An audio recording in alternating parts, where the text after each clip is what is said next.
Well, howdy, folks.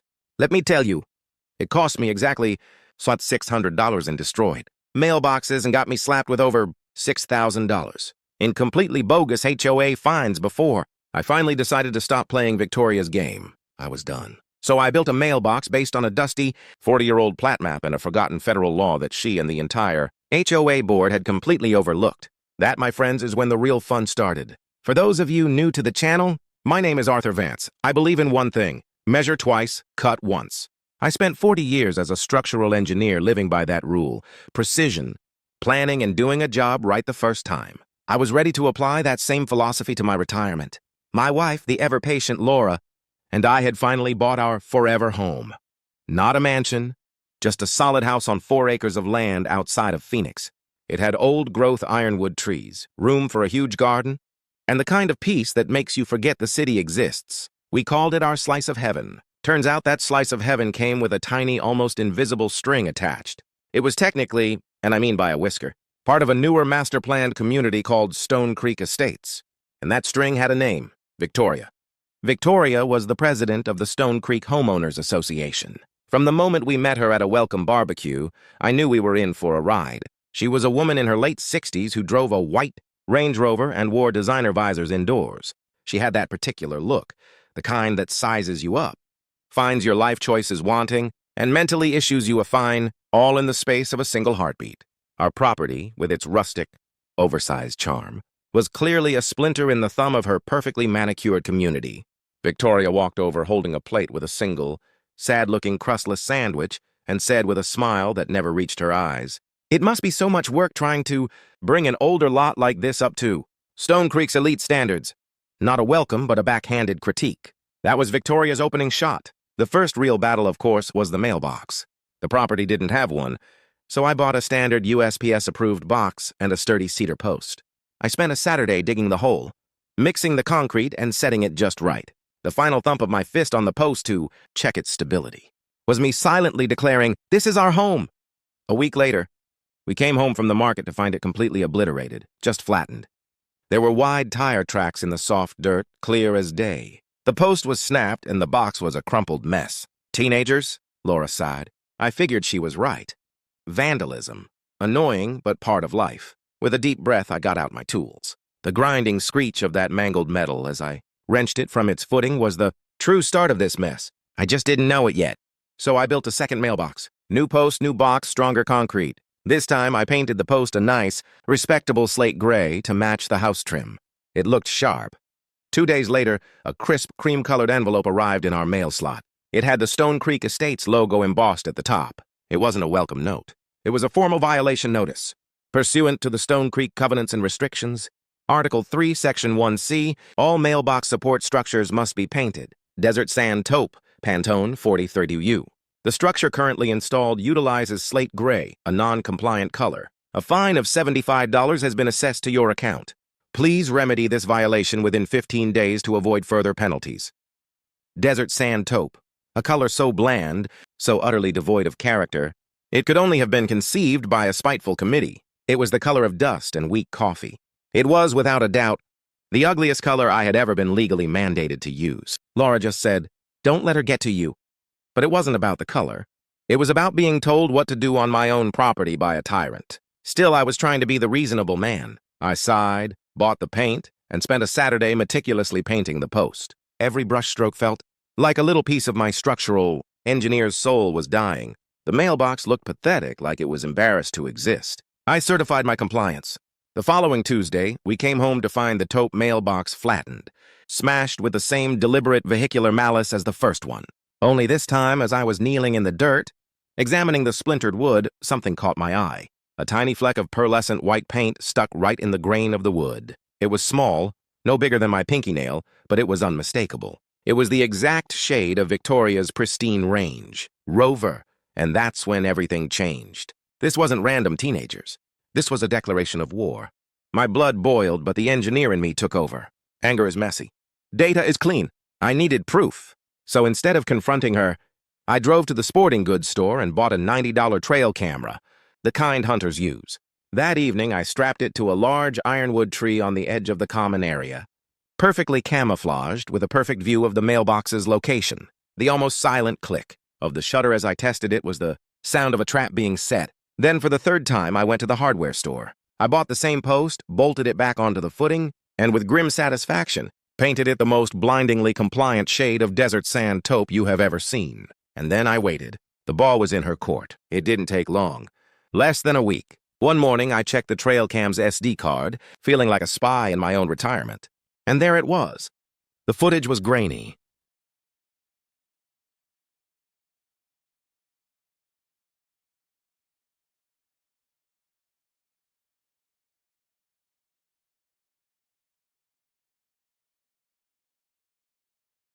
Stamped with the time 2:45 a.m., and shot in that eerie black and white infrared. But the subject was crystal clear. A familiar white Range Rover, the same one Victoria drove every single day, slowed as it approached my property. It made a sharp, deliberate turn, drove its front passenger side wheel right over my mailbox with a violent crunch, corrected its course, and drove off into the night without tapping the brakes. You couldn't see the driver through the windshield glare, but I didn't need to. I had the vehicle, the criminal action, and the exact time. Game, set, match. The next HOA board meeting was held in the community center's sad little conference room. It smelled of stale coffee and quiet desperation. Victoria and her two board cronies were sitting at the front table. I waited patiently through 20 minutes of debate about the acceptable shade of roofing shingles before my turn came. I stood up, calm and collected. I have evidence regarding the repeated destruction of my property, I began. I explained the timeline, the 3 mailboxes, the escalating cost. Then I held up the pearlescent paint chip. I found this at the scene of the second incident. Finally, I pulled out my laptop and said, "And I have video of the third incident." I played the clip. The board members leaned in and watched the white SUV deliberately smash my mailbox. When it finished, I looked right at Victoria. The room was silent. She didn't flinch. She scoffed. "That could be any white SUV," she said, waving a dismissive hand. "There are dozens of cars that look like that in this county."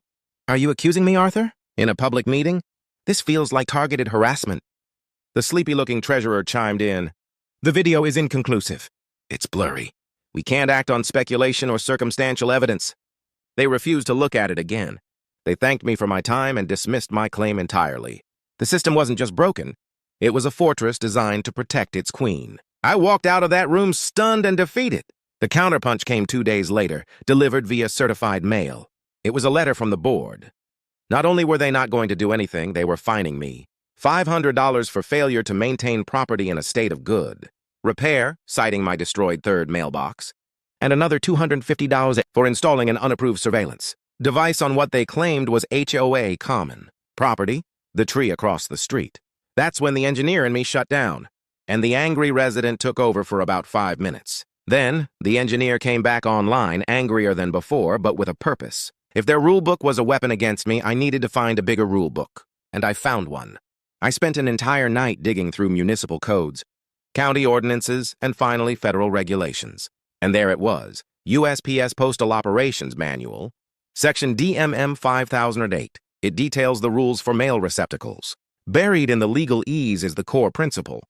Mailboxes are considered federal property, and the USPS has specific rules governing their construction, placement, and access. The takeaway, federal law protecting mail delivery often supersedes the aesthetic whims of a local HOA. The next morning, I drafted a polite but ice-cold letter. I quoted the specific federal regulation. I stated that their repeated actions, the fines, constituted an active interference with the delivery of United States mail, which I noted was a federal offense. I attached the bill for the destroyed mailbox. And at the bottom, under my signature, I added 2 powerful little letters, CC, carbon copy.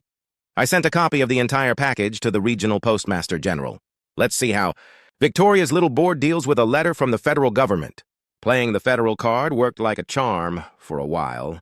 A week after I sent my letter, I logged into the HOA's clunky web portal. The $750 in fines had simply vanished, wiped from the record, as if they'd never existed. No email, no apology, just gone. But the war was far from over. It just went cold. The air in the neighborhood dropped by 30 degrees. Victoria stopped making eye contact. Instead, whenever she'd drive by, she'd give our house a long, slow, calculating stare. It was the kind of look a fox gives a chicken coop. She was respecting the fence for now, but she was also looking for a hole. I hadn't won. I just forced a stalemate, I figured if I'd won the legal battle for the moment, it was time to win the physical one for good. I'm an engineer, for crying out loud. I ought to be able to build a mailbox that can withstand a suburban SUV. I drew up some plans. This wasn't going to be another wooden post. This was going to be a monument to stubbornness. I spent the next weekend on what I privately called the Fortress Project. I bought a heavy-gauge galvanized steel mailbox and 24 bags of concrete mix, rebar, and a pallet of red bricks that matched our house. I built a form, poured a massive new concrete foundation, and then, with the patience of a man who has nothing but time, I started laying brick. I built a 2-foot by 2-foot column of solid brick and mortar, encasing the new steel mailbox in a shell of pure, immovable mass. When I was done, it looked less like a mailbox and more like a guard tower for a miniature prison. I stood back, covered in dust and sweat, and thought, all right, Victoria, let's see you try to run this one over. But she didn't try. That was the genius of her next move. A few days after the project was complete, I saw her white Range Rover parked across the street. She wasn't driving by. She was stopped. She slowly lifted her phone and took several. A week later, a shiny white truck pulled up to my curb. This one wasn't a Lexus. It had the official seal of the County Public Works Department on the door. A man in a hard hat got out holding a clipboard. He was polite, professional, and the bearer of my doom. Sir, he said, not unkindly, we've had a complaint filed about an unpermitted structure in the county right-of-way. My heart sank. He explained that while the mailbox itself was fine, the massive brick column I'd built around it was technically a structure. And since that structure was located within the first 15 feet of my property line, it was sitting in the county's legal right-of-way. It violated Municipal Code 411B. Victoria hadn't used the HOA rules.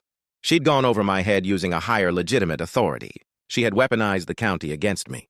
I was handed a formal notice. I had 14 days to demolish my beautiful, indestructible fortress at my own expense. If I failed to comply, the county would do it for me and send me the bill along with daily fines. I had been completely and utterly outmaneuvered. I stood there holding the demolition order, staring at my brick masterpiece. It was a monument not to my stubbornness, but to my failure. I was out hundreds more dollars, publicly defeated, and right back at square one. It was the lowest I'd felt in this whole affair. I had lost. I was sitting in my home office, staring at the pile of documents that represented my failure. Receipts for 4 mailboxes, the bogus HOA notices, and the official demolition order. Laura came in and put a gentle hand on my shoulder. Honey, she said, her voice soft and full of reason, this is insane. Let's just give up on the mailbox. Rent a P.O. box. It's not worth the stress. She was right, of course. Any logical person would have thrown in the towel. But as I looked at that demolition order, something inside me hardened. It wasn't about the mailbox anymore. It was about being bullied.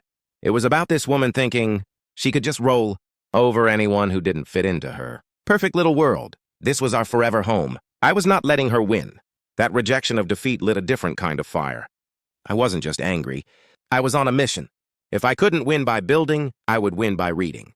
I pulled out the big, bulky accordion file from when we closed on the house, the original covenants, loan documents, and the thickest, most intimidating document, the original covenants, conditions and restrictions for Stone Creek Estates, dated 1985. I dumped the whole thing on the dining room table and started digging. For hours, I read through the mind-numbing legalese. Then, at the very back of the file, I found it. Tucked inside a folded, legal-sized envelope was the original, full-size plat map of the subdivision. It was a proper blueprint, the kind I used to work with every day, faded, crinkly, but clear. And that's when I saw it. I grabbed my old engineer's scale ruler.